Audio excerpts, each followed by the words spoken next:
Good morning dear students. बेटा आज हम एक्सरसाइज 7B सोल्व करेंगे।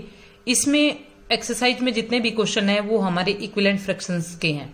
ठीक है, तो हमें कैसे पता चलेगा कि कोई भी फ्रैक्शन है वो इक्विवेलेंट फ्रैक्शन है या नहीं।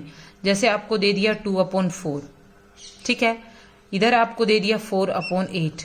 यदि आपसे पूछा जाता है कि क्या ये फ्रैक्शन इक्विवेलेंट है या नहीं है, एक मेथड तो ये है कि बेटा इस नंबर को इससे डिवाइड करके देखो। 2 को किससे, 2 2 जा 4 होता है ना, मल्टीप्लाई करके देखो। आप 2 को 2 से मल्टीप्लाई किया, यदि ऊपर जिस नंबर से मल्टीप्लाई करना है, न्यूमरेटर से जिस नंबर को मल्टीप्लाई किया है, तो डिनोमिनेटर को भी सेम उसी नंबर से ही मल्टीप्लाई करना है।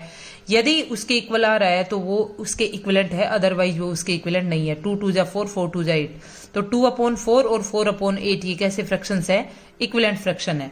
जैसे आपको दे दिया 10/15 दे दिया, ठीक है, यहां दे दिया आपको 2/3। ये पूछा जाता है कि क्या ये फ्रैक्शन इक्विवेलेंट है या नहीं। भाई 2 से इसको डिवाइड करके देखो। आप 10 को 2 5 पे डिवाइड हुआ है ना, मीन्स कि इस नंबर को हमने किससे डिवाइड किया है? 5 से किया है। इससे भी किससे करना है? 5 से। सेम नंबर से आप मल्टीप्लाई कर सकते हो और सेम ही नंबर से न्यूमरेटर और डिनोमिनेटर को डिवाइड करना है आपको, ठीक है। फिर उसके बाद यदि डिवाइड करने के बाद वो फ्रैक्शन आ रहा है तो वो इक्विवेलेंट है, अदरवाइज वो इक्विवेलेंट नहीं है। 10 को 5 से डिवाइड किया 2 आया, 15 को 5 से डिवाइड किया तो आपके पास 3 आया। तो ये दोनों फ्रैक्शंस कैसे हो गए? इक्विवेलेंट फ्रैक्शन हो गए। उसके बाद यदि आपको दे दिया 7/21, इधर आपको दे दिया 14 और यहां दे दिया आपको 18। अब पूछा जाता है कि क्या ये फ्रैक्शन इक्विवेलेंट है या नहीं है।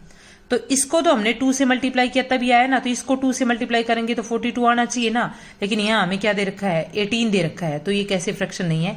इक्विवेलेंट फ्रैक्शन नहीं है, ठीक है। इक्विवेलेंट फ्रैक्शन का बस बिल्कुल सिंपल यही मेथड है और कुछ नहीं है। और एक मेथड और है हमारे पास, क्रॉस मल्टीप्लाई का मेथड, ठीक है। क्रॉस मल्टीप्लाई का क्या है? जैसे 2/5 दे दिया, ठीक है, उसके बाद आपको दे दिया 6/15।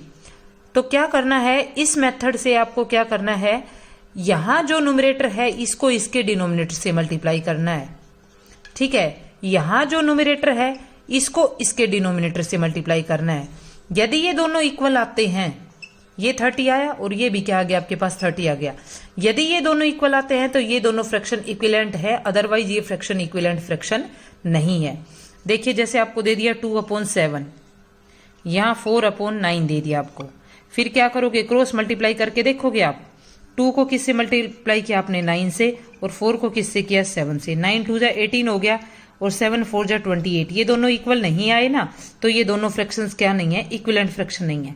क्रॉस मल्टीप्लाई वाला मेथड बोलते हैं बेटा इसको, हम इसके न्यूमरेटर को इसके डिनोमिनेटर से मल्टीप्लाई करेंगे और इसके न्यूमरेटर को इसके डिनोमिनेटर से मल्टीप्लाई करेंगे। यदि ये मल्टीप्लाई करने के बाद दोनों नंबर इक्वल आते हैं तो वो इक्विवेलेंट है, अदरवाइज वो इक्विवेलेंट फ्रैक्शन नहीं है। बस यही इस एक्सरसाइज में यूज होगा और कुछ भी नहीं है बेटा, ठीक है। तो एक्सरसाइज के क्वेश्चन आप अपने आप कर लोगे, इसी मेथड से ही हैं।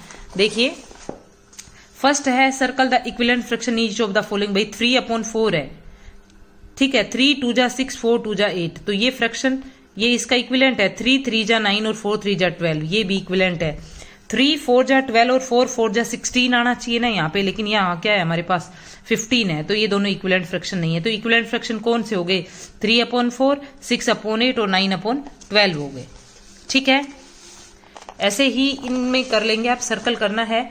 उसके बाद देखिए 5/10, 10/20, 15/30 और 50/100, ये इक्विवेलेंट फ्रैक्शन है। 5 3 जा 15, 10 को 3 से करोगे 30 आना चाहिए, 25 दे रखा है, तो ये इक्विवेलेंट नहीं है। आप इसको अपने आप कर लेंगे, ठीक है। Right the next 5 equivalent fraction of each of the following. Next equivalent करने पहले उस नंबर को 2 से कर दो, फिर 3 से, फिर 4 से, फिर 5 से, फिर 6 से, ठीक है। बिल्कुल सिंपल ही क्वेश्चन है। 3 2 जा 6, 7 2 जा 14, 3 3 जा 9, 3 7 जा 21, ठीक है। 3 4 जा 12, 7 4 जा 28, ठीक है।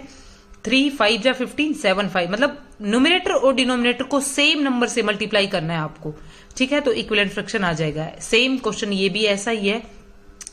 6 2 जा 12, 10 2 जा 20, 6 3 जा 18, 10 3 जा 30, 6 4 जा 24, 10 4 जा 40 और 6 5 जा 30 और 10 5 जा 50 और 6 6 जा 36 और 10 6 जा 60।